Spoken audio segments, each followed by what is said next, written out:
तो hello friends, welcome to Ayushya YouTube channel. तो इस वीडियो में आप देखने वाले हैं न्यू मॉडल ऑफ बैंकिंग। तो इसके अंदर हमारे पास है दो टॉपिक, फाइनेंस बैंक मतलब स्मॉल फाइनेंस बैंक और payment bank.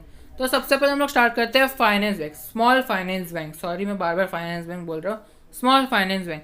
Small finance bank एक प्राइवेट बैंक है जिसको अगर मेरे को स्टार्ट करना है तो मेरे को 10 साल का एक्सपीरियंस होना चाहिए बैंकिंग के अंदर। और मैं जो अगर मतलब स्मॉल फाइनेंस बैंक खुलता हूँ तो मैं डिपॉजिट एक्सेप्ट कर सकता हूँ और लोन भी दे सकता हूँ। तो मेरे पास है ना मिनिमम 100 करोड़ होना चाहिए अगर मेरे को ये खोलना है तो। आई होप आपको इतना समझ में आ रहा रहेगा। तो आ रहा है तो कमेंट कीजिए हाँ समझ में आ रहा है।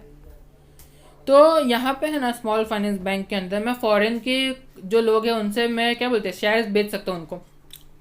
मतलब कि मेरे को है ना अगर स्मॉल फाइनेंस बैंक में खोलता हूँ तो मेरी प्राइवेट बैंक है, तो मैं है ना ऐसा कर सकता हूँ कि मेरे शेयर से ना फॉरेन में मैं मतलब डालूँ, मतलब फॉरेन में इशू करूँ तो वहाँ के लोग खरीद सकें। तो फॉरेन शेयर होल्डिंग का मतलब यही होता है कि मेरी जो ब्रांच है मतलब मेरी जो बैंक है वो तो इंडिया की है, लेकिन उसके शेयर से ना आउट ऑफ द इंडिया मतलब इंडिया के बाहर जितनी कंट्रीज है वहाँ पे भी कुछ लोग हैं जो उसको उसका शेयर होल्ड करते हैं।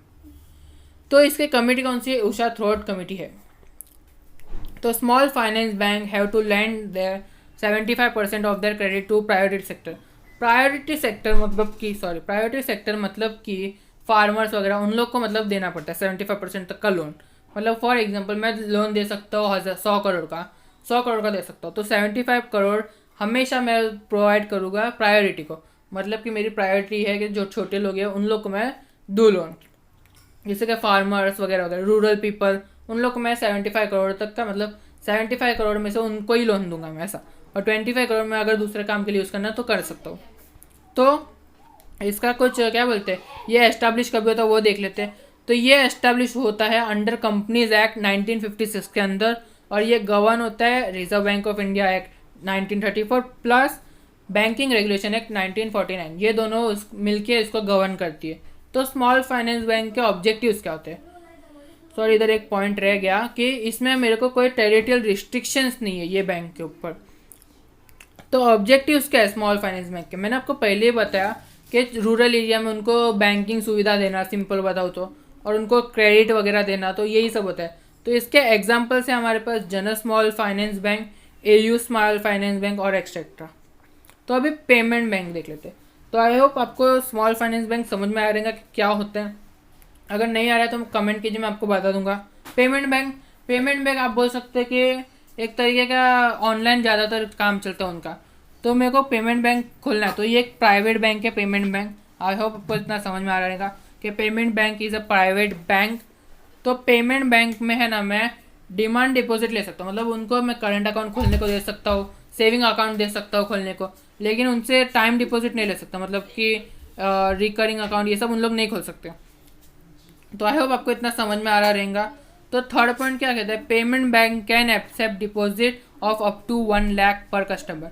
मतलब कि मैंने पेमेंट बैंक खोला, मेरे अदर कस्टमर है तो वो सिर्फ और सिर्फ 1 लाख रुपए तक का ही डिपॉजिट कर सकते हैं। तो पेमेंट बैंक है ना किसी को लोन नहीं दे सकता, क्यों करके यहाँ पे सिर्फ और सिर्फ सेविंग अकाउंट खोलने का, करंट अकाउंट खोलने का ही काम चल रहा है बस। लोन वगैरह नहीं देगा, उनको क्रेडिट फैसिलिटी नहीं देगा, ऐसा कुछ नहीं होगा। सिर्फ और सिर्फ वो सेविंग अकाउंट खोलने का बस इतना ही। तो जब पेमेंट बैंक है ना वो आपको डेबिट कार्ड इशू कर सकता है लेकिन क्रेडिट कार्ड नहीं कर सकता, और जो डेबिट कार्ड रहता है ना वो पोस्ट के थ्रू आता है। तो जो मिनिमम कैपिटल अगर मेरे को ये खोलना है तो मेरे को 100 करोड़ चाहिए, अगर तो ही मैं मतलब पेमेंट बैंक खोल सकता हूँ। अगर मेरे पास 100 करोड़ नहीं है तो मैं शेयर्स वगैरह इशू करके कर सकता हूँ, लेकिन पेमेंट बैंक खोलने के लिए मेरे पास 100 करोड़ का कैपिटल होना चाहिए तो ही मैं वो ओपन कर सकता हूँ।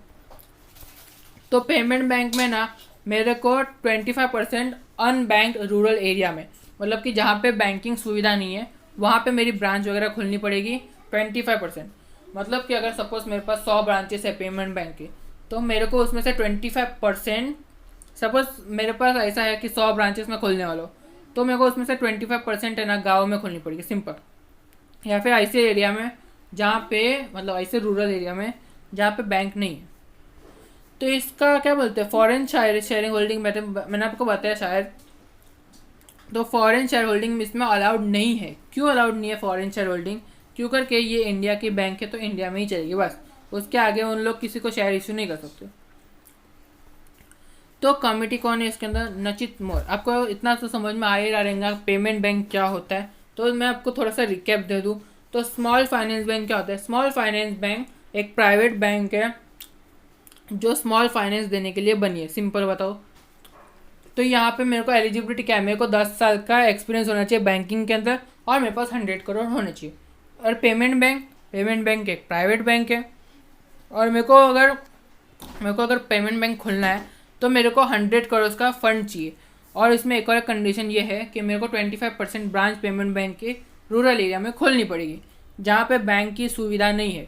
तो पेमेंट बैंक आपका एग्जांपल बता दूँ, एक पेटीएम पेमेंट बैंक है, एयरटेल पेमेंट बैंक है, वोडाफोन एम-पेसा है और भी बहुत सारे, आप गूगल कर लेना।